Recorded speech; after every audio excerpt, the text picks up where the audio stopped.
üks õige BMW on nii mitmeski mõttes nagu üks õige laadamees, aga konkreetselt hetkel mõtlen siis seda, et sul peavad oma varuosad kaasas olema. Et mis mul siin praegu on siis kaasas? Mul on siin nelikveo vahekast, siin on roolilott ja siin on üks veovõll. Et tee peal saaksin teha käepäraseid parandusi. Tere tulemast kõigile ja tere tulemast eriti taas kanalile sattunud inimestele.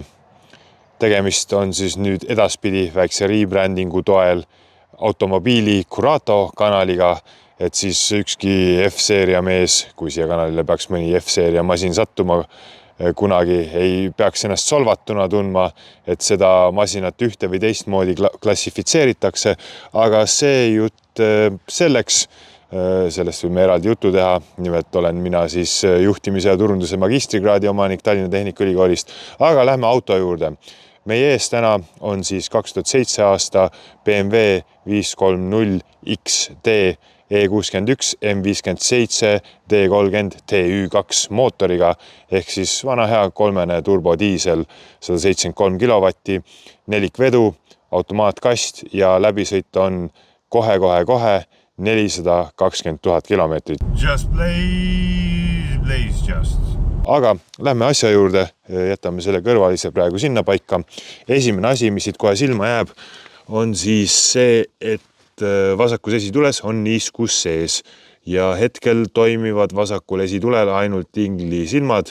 Selle probleemi lahendusega ma ei ole veel tegelenud, sellepärast et võtsin enne käsile mehaanilise poole lahendamise ja selle me leiame pärast pagasnikust, ma näitan teile ka, mis mul seal on. Aga üldiselt, nagu kasutatud auto ikka, siin on piisavalt kivitäkkeid, aga mitte ülearu palju. Ütleme selline kasutatud auto, mis ma ikka targemat oskan öelda. Paistab siin selline 15-20 täpikest valget ees. Lähme siit edasi. Autol on täitsa korralikud lamellrehvid veel all. Vaatame kohe siia juurde, mis see kuupäev meil on, võib olla. Kas ma leian siit kiirelt või ei leia? Praegu kohe ei paista, vaatame äkki mõnel teisel rehvil jääb silma. Väljad nagu ikka kergelt pihta saanud. Need on originaalväljad selle auto all, kui ma ei eksi, vähemasti varustuse koodi alusel nii tundus. Natukene oleme mitte päris koduväljakul, poolkoduväljakul, siis tingimused on vähe teised, aga katsume siit hakkama saada. Külje pealt ka, siin on mingisugune joonekene ja kriips ja kraaps ikka täis, aga need kõik kriipsud ja kraapsud tunduvad sellised, et polliga saaks neist jagu. Vaatame, mis siin üleval on. Natuke värvi maha tulnud. Katusel samamoodi tegelikult on näha jooned, et siit üht või teist on maha libisenud. Ma nüüd täpselt ei tea, kas talvine jää maha libisedes mingi kiiruse juures teatud tingimustel võib kraapida värvi või mitte. Ma ei oska teile seda öelda. Tundub nagu, et võiks. Aga kindlasti on siin targemaid inimesi kui mina, kes oskavad sellest täpsemalt rääkida või on rohkem kogemusi. Lähme siit tagant edasi. Siin igasuguseid kasutamisi märke kasutusest leiab, aga üldiselt ikkagi kõige hullem koht ongi see siin taga paremal. Et siin on täitsa katki olnud see bumper ja keegi on ilmselt seda siin kuidagi parandanud. Metoodika üle ma ei hakka spekuleerima, tundub, et pahtliga ja on üle värvitud, aga siin jälle minust pädevamad inimesed oskavad kommenteerida. Vabandan ka natuke. Auto on kergelt must, ma käisin ja pesin teda küll, aga siia asukohta siis, kus ma filmin sõitmise ajal juba jõudis väike liivakiht peale tulla. Nagu näete, olemas on kärukonks. Ja vaatame siit üles ka. Seest on näha, siit taga natukene on see toonklaas pihta saanud. Seest on näha natuke ära kraapinud, aga lähme siit väljast üle vaatega edasi. Küll me sinna sisse ka jõuame. Muidu siin tundub, et on tehtud midagi, nagu lakki ei olekski peal ja siit on väike täke ka, mis ei tundu praegu, et ta isegi roostes oleks. Siit on näha ka, et bumperit on siis värvitud. et ilmselt siin mingisugune väike aps või pahandus on ühel või teisel hetkel olnud. Jätkame siit veel. Siin ukse peal on üks täkkekene. Peegli peal on midagi. Aga üldiselt minu jaoks on need nii marginaalsed asjad. Peegel on, kas ta on tuhmunud või pigem ma arvan must korraliku pesuga saaks selle maha. Seda ma olen ka märkanud.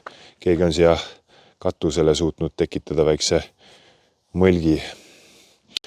Aga kui me siit välja läheme, 2007 aasta auto, 420 000 läbisõit, et väljaspoolt välimus igati ootustepärane, ütleksin mina, et siin midagi eriskummalist küll ei ole. Et lähme vaatame siis nüüd sisse, kuidas ta seest meil on. Seest on selline beež, seda sisu nimetatakse, kui ma eksi, comfort sisuks. Mulle meeldivad need istmed, ma ei tea, kas just maailma kõige mugavam iste on, aga vähemasti sportliku välimusega ja kenad näevad välja.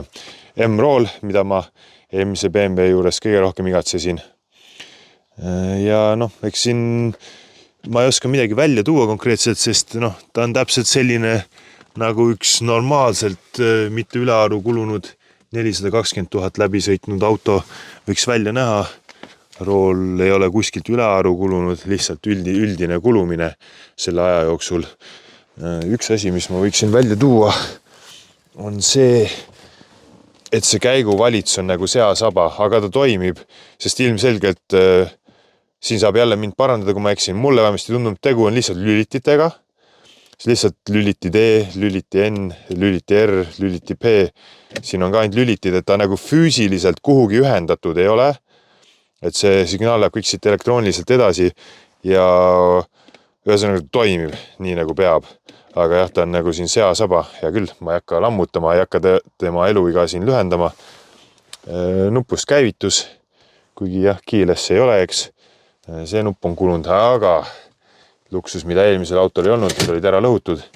Joogitopsi hoidjad on terved. Ja jah, mis ma siin ikka suurt rääkida oskan. Mõnus värk automaatkastiga autol, päris käsipidur, mis on tore. Vaatame siia taha ka kiirelt. Siit ka nagu mul ei ole midagi väga silma jäänud, välja arvatud üks asi, et siin on 2 sigaretisüütajat vist on tavapärane selle ajastusaks autodel, aga siin on auksi sisend siis on taga olemas, tagant saab keegi oma mussi plästima panna, nagu Heinarsson plästib soki sisse. Tervitused siin Heinarile. Siin istme peal on midagi olnud. On näha mingisugused sellised jäljekesed, aga see ei ole midagi katastroofilist. Ja siin istme selja peal ka, kui nüüd kaamera mul võimaldab natuke kulumist siin ja seal. See on siin kuidagi natuke õnnetult, aga muidu täitsa normaalne. Mõlemal pool on Isofix. Vaatame korra siit keskelt. Käib alla. See oli sama ka eelmisel BMW-l. See käib kuidagi siit ülesse. Siin on topsi hoidjad. Aga jah, mis ma ikka surfan siin. Lähme vaatame siis pagasiruumi ka. Siin on natukene üllatusi. Nii, mis me siit leiame? Alustame ülevalt siis. Sellel autol ei olnud seda ruloodia võrku, selle ostsin mina. Siis nagu te näete, siin on keskdiferentsiaal.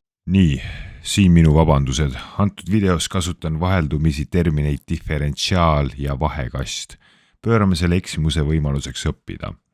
Vahekast on terviklik käigukastisüsteemi osa, mis suunab pöördemomenti vajadusel esi- ja tagateljele. Diferentsiaal on osa auto veosõlmes, mis võimaldab ratastel pöörata erineva kiirusega, säilitades samal ajal mootori poolt edastatava pöördemomendi. See on vajalik kurvides, kus sisemised rattad liiguvad lühikest distantsi ja välised rattad peavad katma pikema teekonna. Minu spetsialiteet ei ole mehaanika, aga huvi õppida on olemas ja tahtmine teada ületab seda veel kordades. Kahjuks praktilist kogemust vähe ja mälu on ank, seega tuleb kuidagi hakkama saada. Siin kilekoti sees on roolilatt ja siin on vasak esimene veovõll. roolilatt lekib. Mis probleem vahekastiga on, seda näete proovisõidu videos, seal ma räägin sellest mitu korda ja vasakul esimesel veovõllil olid vist kummid katki või midagi, igastahes mul õnnestus need kõik korraga saada. Siit tervitused Tartusse Gerdile ja ma võtan need eest ära ja siis näitan teile pagasiruumi ka. Nii, kasutatud varuosad eest tõstetud. Noh, selline kasutatud pagasiruum. On ta kergelt siit must. Siin on ilmselt mingit õlive peale läinud, siin on mõned nagu augud sees. Aga muidu, kui eemalt vaadata ja läbi kaamera silma, siis normaalne.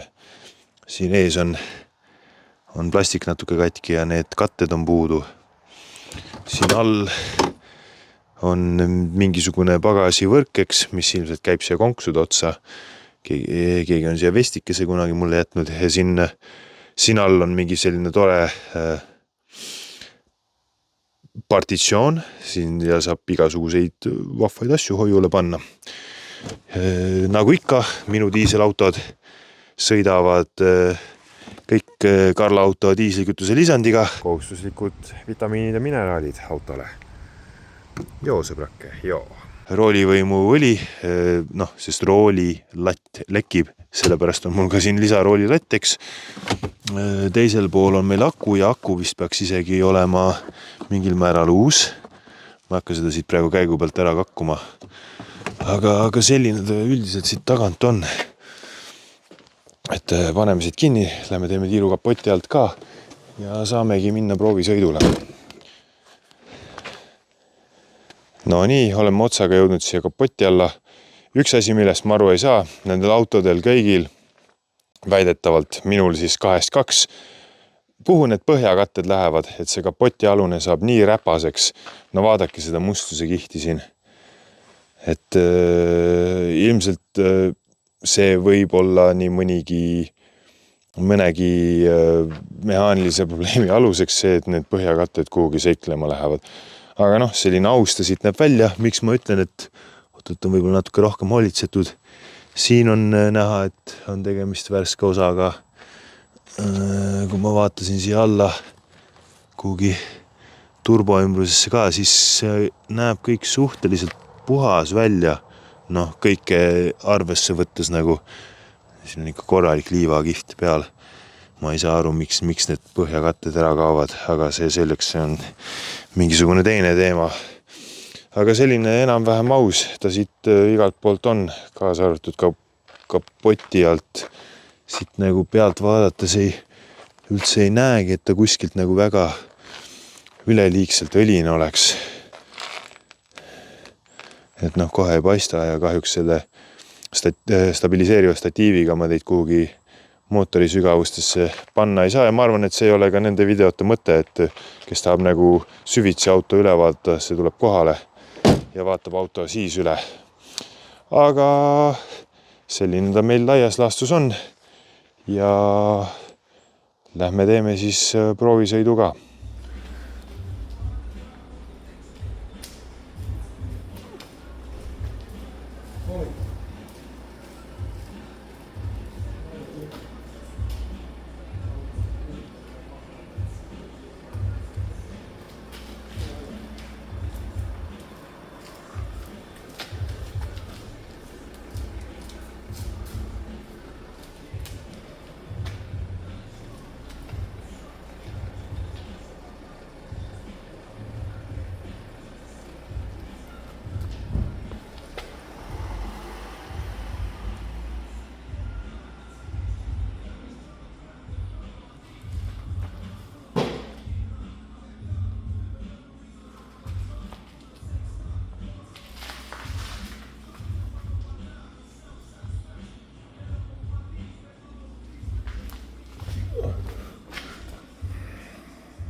väiksed vitamiinid siia mootorisse ka, nagu alati Liquimoli MOS2 lisandiga lisand. Noh, jah. Head isu, väike sõber. Teeme siis proovisõidu ka. Täna oleme natukene siis huvitavamas kohas ja ma näitan teile siit teise kaamera pealt, kus me mööda sõidame kohe. Seal on otse loomulikult igasuguseid häid masinaid, mis mulle meeldivad. No mitte kõik, aga osad kindlasti. Ja kui keegi teab, miks siin Karksi ümber on kõik põllud kasutatud autosid täis, siis võib mulle kommentaaridesse kirjutada. Aga meie testisõiduring algab kõigepealt siit Karksi poe eest. Lähme läbi Karksi. Mul on vaja kütust, teeme auto väljast puhtaks ja siis sõidame veel tagasi ka. Laseme siin veoautod mööda.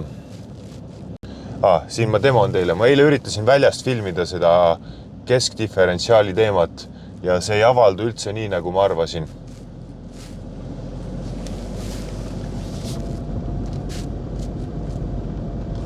Tunda on, kui väga kitsas pööret, et terve auto väriseb ja jätkame sellega kohe, vaatame, mis siin head on. Siin on üks ML E-klass, kui 320 on hea, X3, siin on igast muud kraami ka, mis veel silma jääb kähku. Phaeton, see on numbrimärgiga, oi, siin on üks C61 ka, ideaalne, üks Q7 oli taga. Mis siin teisel pool maja veel on? Üks C53. Jah, et kes teab, mis siin Karksis toimub, sest sinna Viljandi poole põldude peal on ka autosid, et võib mulle öelda.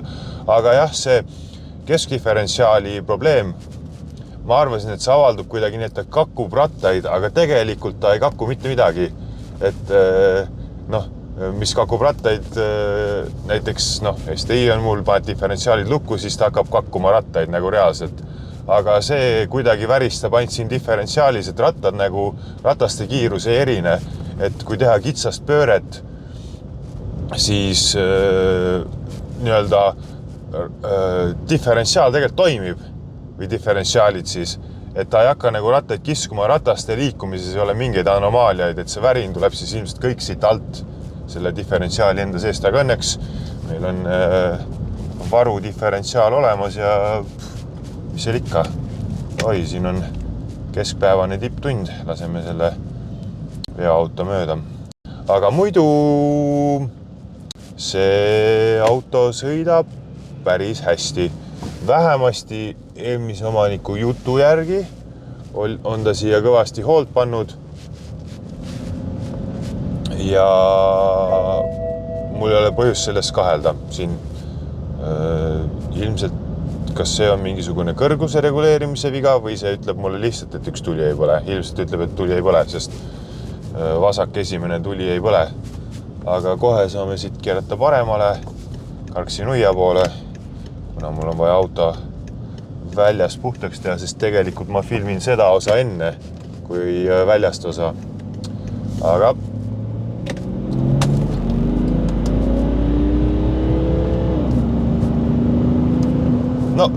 ma ei tea nüüd, tõmbab nagu rong või mis siin jälle ütlema peab, et tõmbab küll.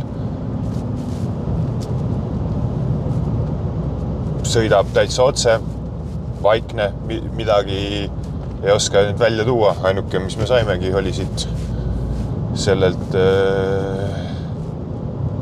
kesktifrilt see mürin. Ja lähme siit kohe vasakule nuia poole. Vahetab käike. Uus ta ei ole, aga eelmise omaniku sõnutsi on ta teinud käiguvasti õlivahetus ära. Nagu ikka oma mingid pabereid otseselt ei saanud. Aga siin selle auto juures on märke, et seda on ikkagi rohkem või vähem hoitud.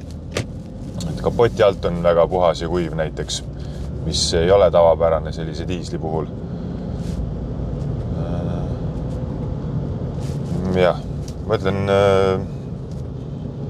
nii palju kui ma tähele olen pannud, siis kõik nagu siit seest ka toimib.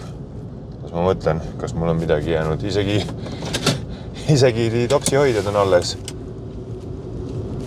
Eelmisel autol mõlemad olid ribadeks. Raadiot mängib.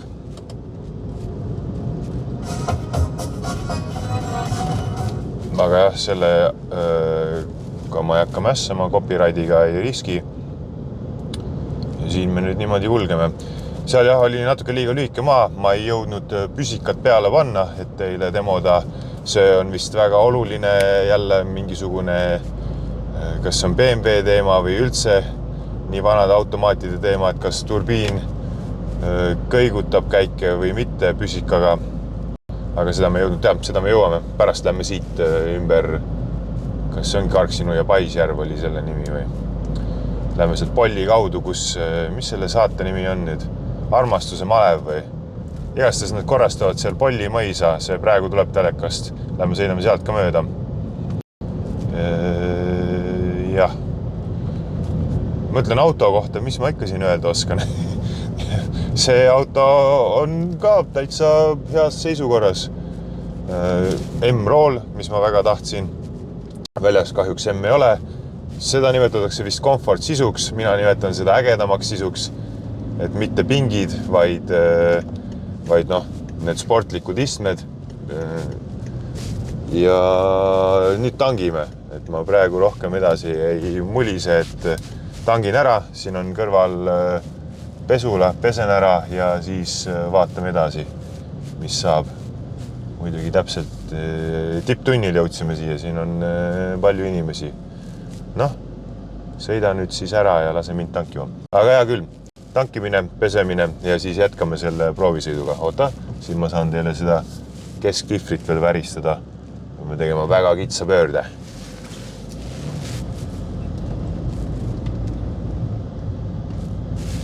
Ja minu meelest selle kesktihvriga on niimoodi ka, et tagurpidi käiguga ta ei tee seda igastahes, seda väristamist.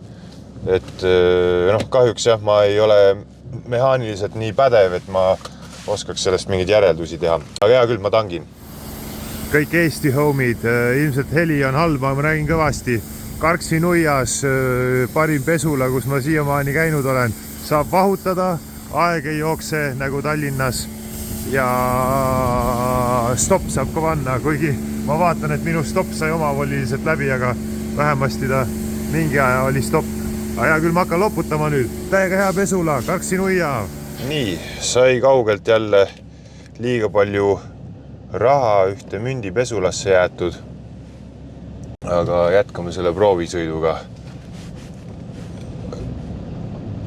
Ja praegu kusjuures see kesktihver ei suris üldse. Aga jah, gaasi andes, aga lihtsalt veeredes ei ole nagu probleem, nii-öelda vabakäigul siis. Vabakäigul.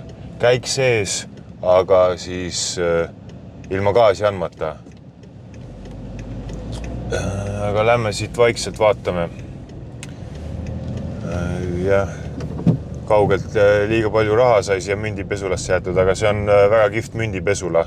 Siin Karksi-Nuias soovitan, siin saab vahuga möllata, et Tallinnas sellist rõõmu sulle ei pakuta. Ja ilmselt see aeg jookseb Tallinnas ka kiiremini, aga see selleks.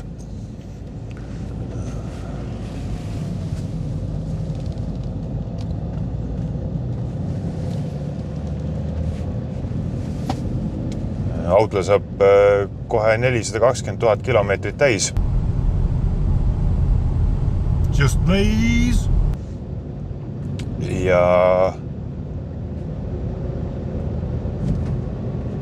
nagu te kuulete, siis sõidab täiesti vaikselt. Mulle meeldib ise käike vahetada alla, kui on nagu teada, et manööver tuleb. Siis paneme sind vaikselt teise, lähme teisega mäest alla.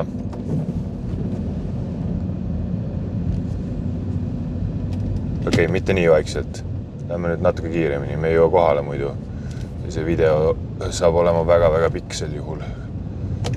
Aga teeme vist parem pöörde. Lähme ümber Karksi-Nuia Paisjärve väikse ringi.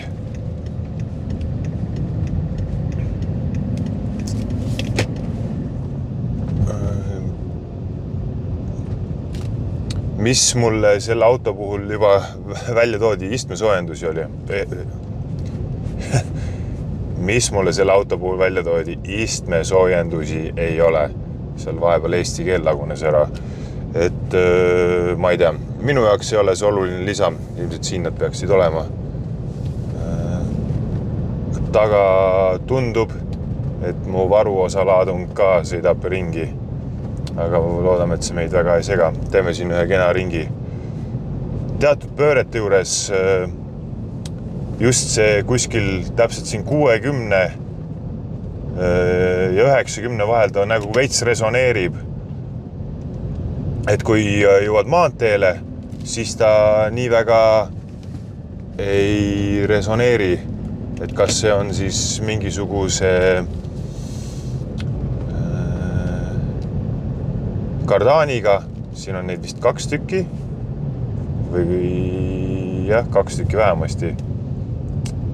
Keskliffer on ju ja üks kardaan läheb taha, üks tuleb tagasi ette vist. Ma muidugi jälle räägin asjast, millest ma midagi ei tea, et ma ehitusega nüüd 100% kursis ei ole. Aga ta hakkab vahepeal mingisuguse pöördevahemiku juures tuleb. Praegu on just tunda, siin on 60-ga siin nagu mingi resonatsioon tekib. Kui panna madalam käik, siis seda on nagu vähem. Ei ole, ikka on. Ma ei tea nüüd, kas see kuidagi videol nagu kajastub. Aga kui sõita maantee kiirusel püsikaga, siis seda ei ole. Ehk siis üle 90, aga praegu jah, paneme siit käigu alla. Ja ikkagi mingisugune selline resonatsioon on. Aga siin oleme jõudnud Polli. Läheme teeme siit veel Polli mõisa juures väikse ringi. Vaatame, mis seal Armastuse malevas tehti. Siis läheme tagasi maantee peale. Proovime siis seda pöörete kõikumist, mida kõik küsivad. Ja siis tõmbame selle proovisõiduga ka otsa kokku. Vaatame, paneme selle siit eest ära.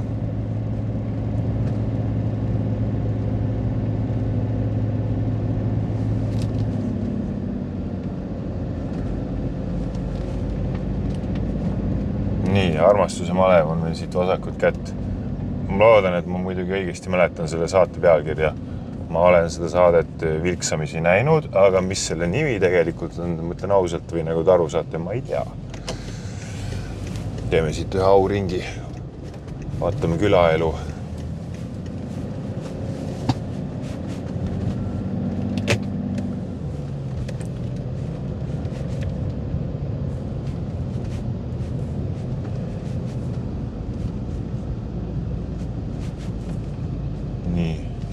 Kas siin on enam armastust või on siin malevat. Ma teen väikse pausi siin, ma panen sealt taga selle, mis iganes seal edasi sõidab, see on ilmselt esimene vasak veovõll. Ma panen selle natukene paika. Jätkame siit proovisõiduga, et ta ei sõida seal edasi-tagasi mulle endale. Mitte ainult video mõttes, aga ka ei käi vajudele. Eravaldus, videovalve. Mingisugune telk seal on, aga vist enam ei armastust ega malevat. Ma ei teagi, ma kujutan ette, millal seda saadet võidi filmida. See oli üldse see suvi või kunagi varem. Aga lähme siit vaikselt maantee peale tagasi. Ja vaatame, äkki me saame tegelikult siin ära proovida. Siin, mis ta meil on? Siin on mingi Polli aianduskool või? Ja see Maaülikooliga kuidagi seotud, aga mis ta täpne nimi on? Näed, võt ei ole meeles nüüd. Aga siin on mingisugused aiad ja asjad. Vaatame. Siin ta ütleb, et me oleme nii-öelda linnasisesel alal. No ja küll oleme. Vaatame, sõidame siis. Sõidame ikka püsikiirushoidega.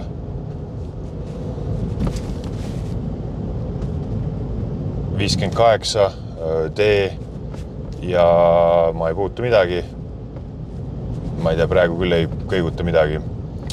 Siin on Hendrik Agur on olnud uudistes viimase nädala, pooleteise nädala jooksul.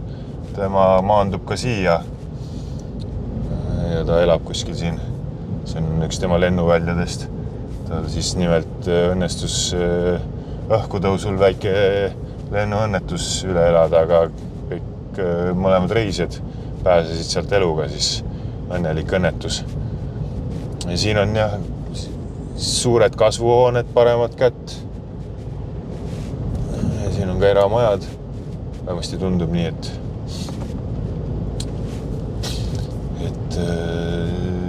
jah, ja siin on juba tühjus. Et siin ikkagi tegeletakse uute aednike väljaõppega ja rõõmsalt pollist välja ja karksinuia sisse. Näed, siin korraks vahepeal võid 90-ga sõita. Nagu kuulete, siis auto sõidab vaikselt. Selle kiiruse juures mingid anomaaliad ei ole. Ma ütlengi, et seal 60 ja 90 vahel tekib mingi resonatsioon. Ja see ei ole vahet, kus sa nagu kiirendad. Et see on üks tähelepanek, mis ma saan teha. Aga siin saame maanteekiiruse ka veel korraks üles võtta.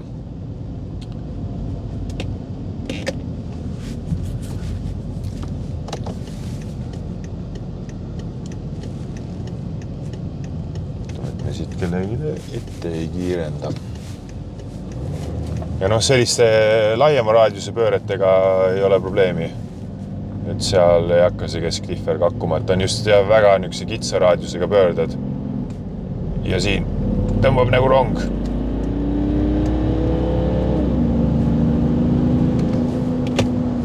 Ma ei tea, kas just rong on, aga tõmbab küll natukene. Vähemasti maanteekiiruse saab kätte. Siit püsika peale.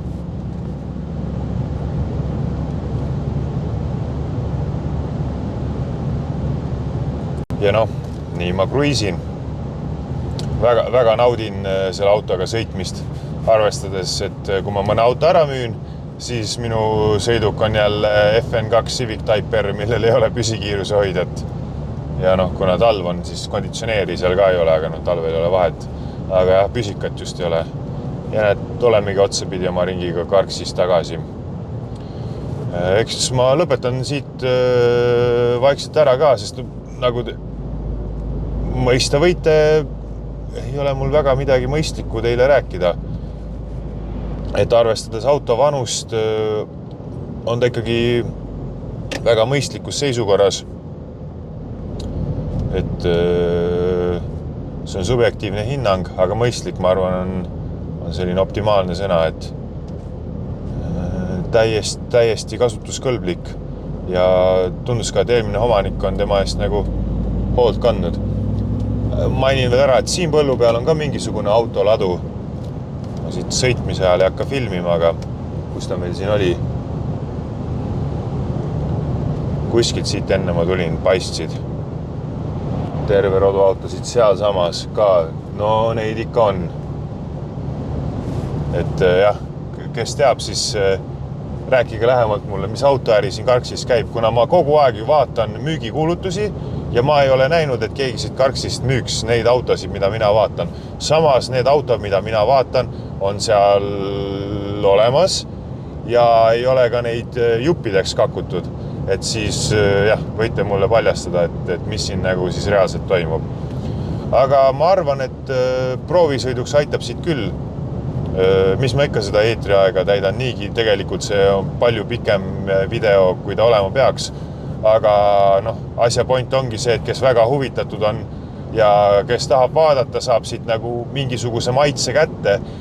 Mida ma olen muidugi täheldanud, on see, et eelmist BMW-d vaatamas käinud noormeestest kumbki seltskond ei olnud väga süvenenud kuulutusse ja noh, esimene seltskond ilmselgelt ei ostnud autot ära, teine seltskond ostsid auto ära. Et noh, teisipidi siis võib-olla need videod ongi sellised rohkem meelelahutuslikus vormis kui autoostu abiks. Vähemasti ma ei tea, eelmise E60-ga ütleks küll nii, sest kes kohale tulid, eelviimased ja viimased, siis kes ära ostsid, küsisin, no, et kuulutust olete lugenud või vaadanud või mida iganes, et ei, et nad ei olnud isegi süvenenud. Et noh, kes teab siis, milleks see kõik hea on. aga videoid mulle teha meeldib ja siin me täna jälle oleme ja ühe videoga siit ka otsa kokku tõmbame. Et aitäh neile, kes vaatasid ja kohtume järgmistes videotes.